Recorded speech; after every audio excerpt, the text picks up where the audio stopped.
In June of 1971, Frank Benny, the main weather anchor at WGRZ in Buffalo, New York, walked into the Homestead Savings and Loan Bank wearing a stocking over his head and a fake gun in his pocket. He walked out with over $500 in his pocket. The easily identifiable TV weatherman was quickly arrested and therefore not available to deliver the evening weather report. In steps the station's science reporter, June Bacon-Bercey. It's just a week before spring hits by the calendar, but Old Man Winter is reluctant to leave. The 42-year-old African-American woman had a degree in meteorology and zero criminal record. She slid into the role with ease, making her America's first female broadcast meteorologist. Within months, she continued to trailblaze, being named the station's chief meteorologist. At that time, female weathercasters were doing weather in a way that they would grab the public's attention by playing gullies and doing all little silly and absurd things. Well, I didn't want to do it, but they prevailed upon me, and I agreed, and I loved it afterwards and became a television weathercaster. Today, in honor of Black History Month, we are going off the radar and back in time to get a glimpse into the life of June Bacon-Bercey through the eyes of her daughter. She pursued meteorology, quite frankly, with a vengeance, because at that time there were so many objections about why she shouldn't. So I grew up knowing very clearly about mission and resistance and resilience. I'm meteorologist Emily Gracie, and you're listening to Off the Radar, a production of the National Weather Desk. On the show, we dig deep into topics about weather, climate, the ocean, space, and much more. Our goal is to help you better understand the weather and to love it as much as we do.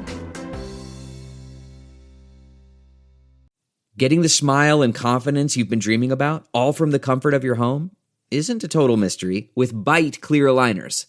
Just don't be surprised if all your friends start asking, "What's your secret?" Begin by ordering your at-home impression kit today for only $14.95. Bite Clear Aligners are doctor-directed and delivered to your door. Treatment costs thousands less than braces, plus they offer flexible financing, accept eligible insurance, and you can pay with your HSA FSA. Get 80% off your impression kit when you use code WONDERY at Byte.com. That's BYTE.com.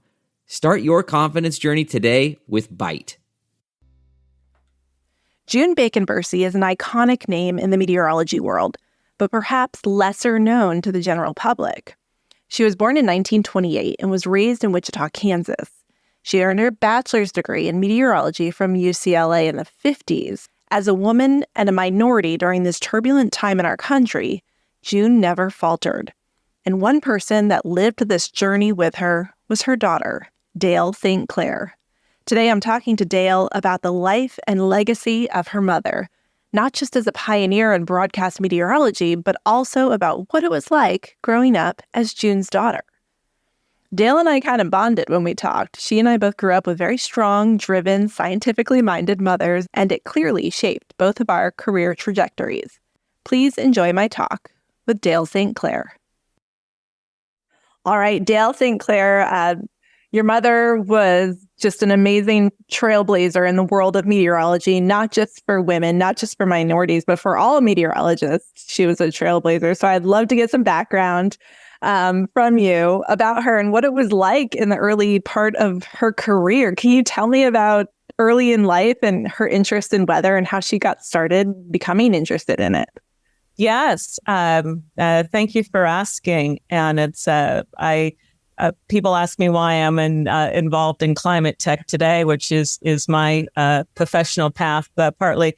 And I always say it was in my DNA. But that's the truth. My mom and I were very close. And she was married 3 times and had full custody of her daughter throughout. Was friends of all of her husbands. I always say they just couldn't keep up with her. But she was born with a mission, and was very clear on that. She became a meteorologist when she saw the mushroom cloud on the cover of Time magazine as a young student, and was truly concerned about what the particles from the mushroom cloud was going to do to the atmosphere. I mean, that just vanished. I mean, I was not thinking about that when I was a young student. Right. But my mom's mind was just the curiosity and the dedication and the and really the commitment, being gifted with skills as we all are. We're here, we're professionals. But really being gifted to and knowing that she was here for a mission, and that was her mission. And she pursued meteorology, quite frankly, with a vengeance, because at that time there were so many objections about why she shouldn't. But she did, because she truly believed she was meant to be part of the ecosystem of discerning directly related to climate change. And the world wasn't really thinking about the environment or thinking about what they were doing in the atmosphere. So that's why she pursued meteorology. It was against all odds. She had, as she did everything, mapped out her path, and she had already mapped out the schools around the country that had a 4-year meteorology program. And specifically went to UCLA because, as growing up in a fairly conservative family, she could only go to a school away from home near a relative. So my aunt lived in Westwood. Yeah, and but literally that was cause and effect, factoring in what she could and could not do. But UCLA was her number one choice because Aunt Tinsey lived in Westwood. And when she arrived at New UCLA as an honors math student, and she declared meteorology as her major, her appointed counselor discouraged her and tried to dissuade her by saying that wasn't a good path for a smart young woman, that she should pursue home economics. And my mom obviously didn't agree, but she took thermodynamics that next semester along with home economics, and got a C+ in home ec and an A+ in thermodynamics. And she's very disappointed about the C+. And that was probably the only one she received in her entire academic career. But my point is, there was no support. And I said at the outset that the AMS had been foundational in supporting my mother. My mom, while she was at UCLA, within first or second semester, went to the AMS. I don't know what she did. I just know who she met and the outcome. I don't even know why she did. I mean, it would never occur to me to go to a professional organization. But she went to the AMS and she found, frankly, very friendly and supportive white men who were her mentors. And she was also working on a project simultaneously while in school with the Weather Service in Washington, D.C. So by this time, she's a junior in college, and she was already involved or active, if you would say, in the local AMS, and had a project in DC with the Weather Service, now NOAA at the time. So I grew up knowing very clearly about mission and resistance and resilience. So she was born in the 1920s. So we're talking 40s and 50s here that she's in college. Yep. How did she even know that she was good at math and this was a career that even existed? I didn't know these things in the 90s. And so I don't know how this is possible. Did she have a great support system? Were her parents very supportive of this? Well, she was born in 1928. So she was in schools, by the time she was in college, it was in the early 50s. She was born, she was raised by her great aunt. The women that she was raised by were entrepreneurs and trailblazers in their own right. And I think it's that DNA. It's the DNA that you have as an entrepreneur, and very much of what I described as a entrepreneurial discipline. In this case, within the world of academics and science. But that spirit of resilience, that spirit of figuring it out. And that is, and I think it's more the support system of confidence, of love, of knowing that even though you're surrounded by a world of no's and people don't necessarily see what you have to offer, but knowing and having that security and confidence in yourself. She was a high learner at a very young age. And so she was friends with a librarian because that's where she spent most of her time. She had friends, but she was always in the library because that's where you were able to learn. And a lot of this wasn't even in, the local schools in Wichita. So she knew who the first meteorologist was. She did her pretty extensive homework on the field of meteorology and who was the first, who were the first in the respective profession in terms of academia in particular. And speaking of first, she was the first degreed female meteorologist to give an on-air weather report, correct? She was first female meteorologist in broadcasts. And she knew that was another pursuit of hers. She was a scientist first, and she was very clear early on that she wanted to be a broadcast meteorologist. So her dream was not, that was a vision from really day one.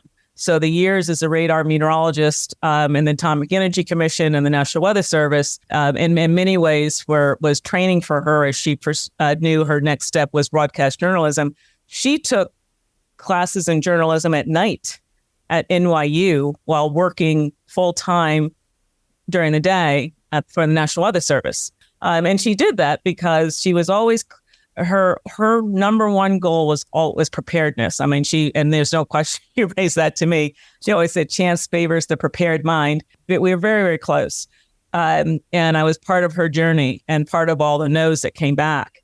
And when she accepted a job as a science reporter, I was stunned and disappointed, quite frankly, because she was, by now she had moved up the managerial level at the National Weather Service. And, I would go to her office and I see people that worked for her. And I didn't understand why she would walk away and become a science reporter. But she told me that this was the avenue to be a chief meteorologist, she believed, and that she was going to, and she did.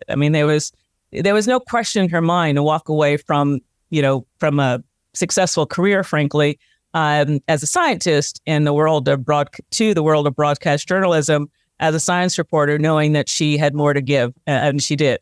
And then when Frank Minnie robbed the bank while she was at WGR, she had only been there maybe 5 or 6 months. But believe me, from the moment she got there, as you can imagine, she was already speaking to anyone that would listen that she was a backup if Frank Minnie was sick or, whatever. She wanted to be the go-to meteorologist when the chief meteorologist wasn't on the air. When the chief meteorologist robbed the bank in the afternoon, she didn't hesitate. Clearly, who prepares for that?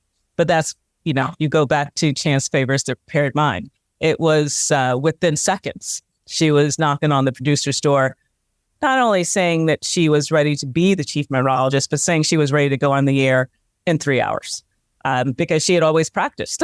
So like the ultimate understudy. So that was, and the rest speaks for itself. The public, that night, the next day, there were calls, and God, back then there were calls more than emails of how much they enjoyed the weather.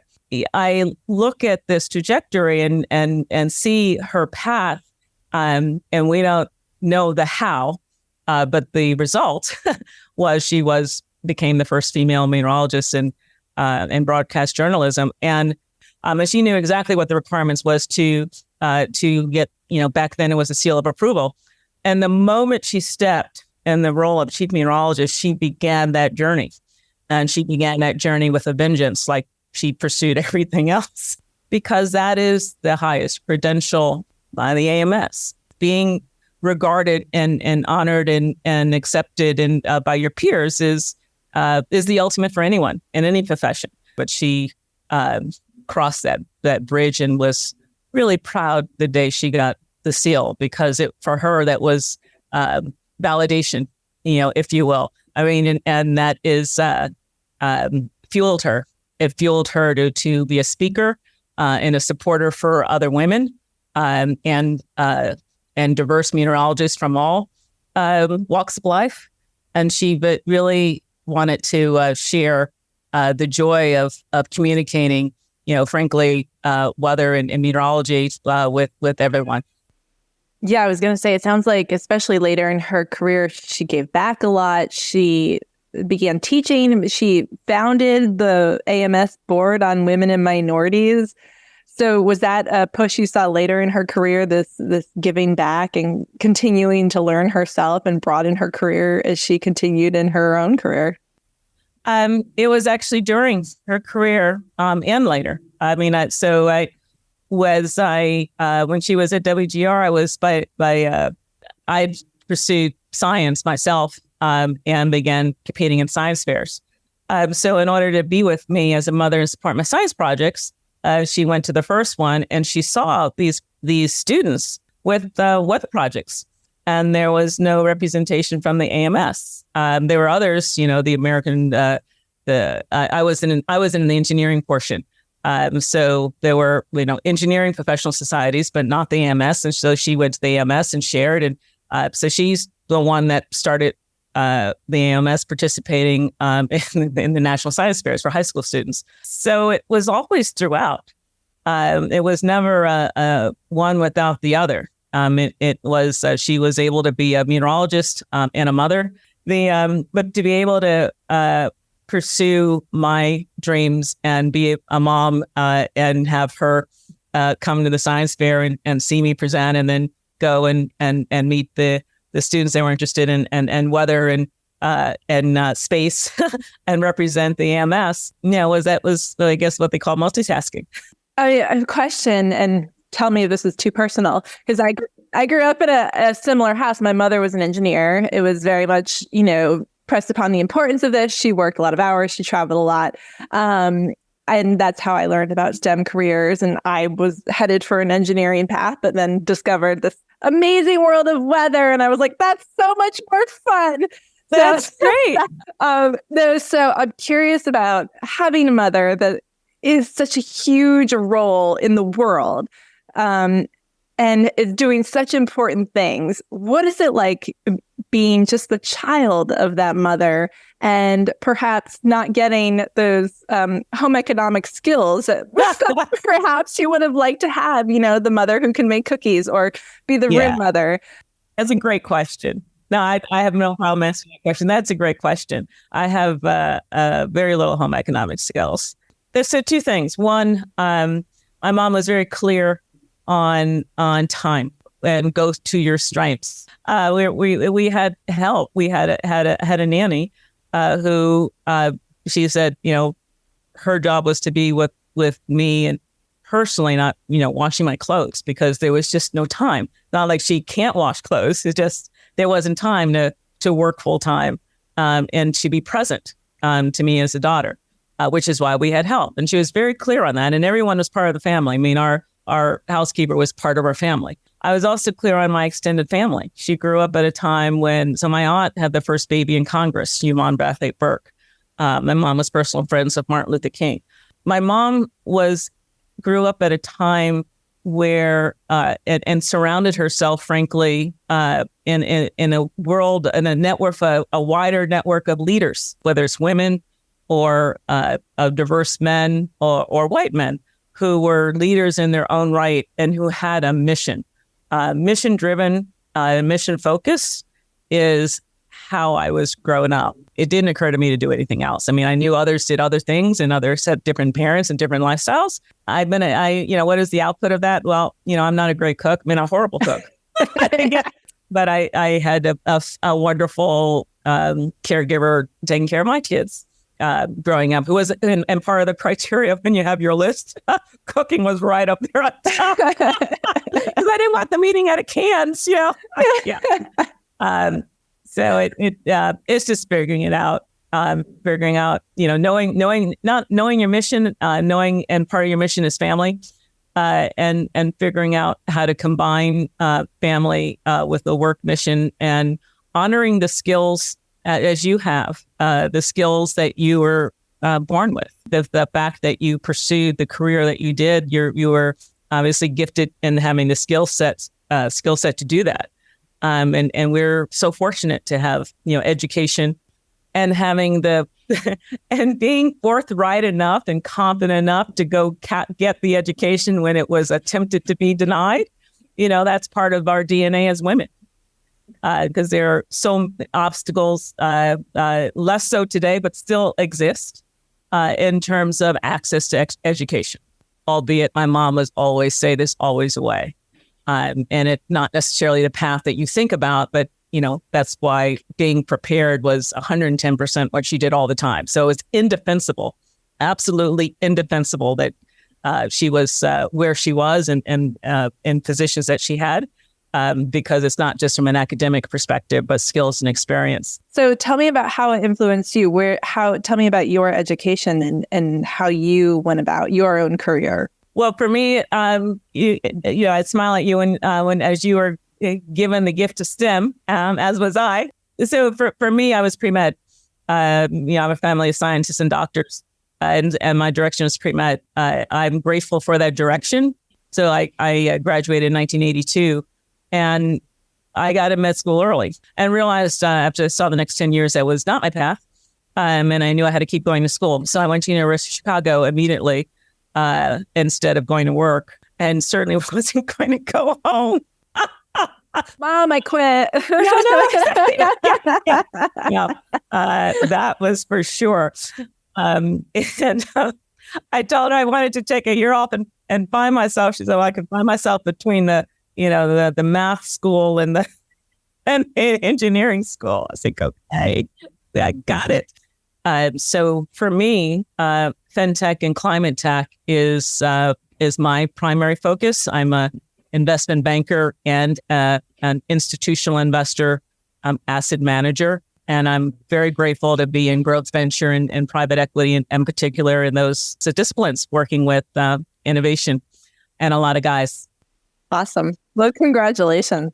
Sounds like you're making your mom proud. I try every day. I mean, I really, there's not a day I don't think about Mom and many of the things that she said and says. And I if I can make a dent in advancing climate solutions, I am extremely grateful to work around people where that is their focus too, because we all know where the world needs to go and it needs to be in the next 2030, 40, and 50. Is there any advice or quick words of wisdom you think that your mom would want to offer to current female broadcast meteorologists or future female broadcast meteorologists or all broadcast meteorologists? Her mission, her message never changed. I mean, from the day I remember as a young girl to, frankly, the day that she passed. I mean, she retired at 89. I mean, she was not and died at 9. I mean, she wasn't, that was the fuel. She got up in the morning because of her mission. So reach for the stars. She always said that. She said that to San Mateo High School, and she said that on, CNN. Reach for the stars. And she really said that with every conviction. And everyone knows what those stars are. But that is the mission of delivering the weather and being in a position of broadcast journalism in the world today is tremendous opportunity to reach for the stars, and the rest will come. June Bacon-Bercey passed away in 2019 at the age of 90. Her legacy lives on within the weather community. In 2021, the American Meteorological Society's Broadcast Award was renamed to the June Bacon-Bercey Award for Excellence in Broadcast Meteorology. Off the Radar is a production of the National Weather Desk. Make sure you're following the show on Apple Podcasts, Spotify, or wherever you listen to podcasts. New episodes publish every Tuesday. If you know someone that might be interested in today's show, a future meteorologist or a female or minority in the sciences, please share this topic with them. Let us know what you think of the show. Log on to Apple Podcasts and Spotify and give us a rating. You can also give me ideas for future episodes. Special thanks to Dail St for joining me today. I'm meteorologist Emily Gracie. Make it a great day.